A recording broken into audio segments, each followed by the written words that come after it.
নবীদের সম্রাট সাজিয়া আসিলে এ ধরায় নামিয়া মোদের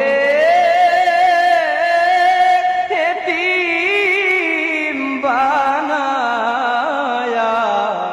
আবার ঘুমালেন সোনার মদিনায়। নবী সালাম ইয়া রাসূল সালাম ইয়া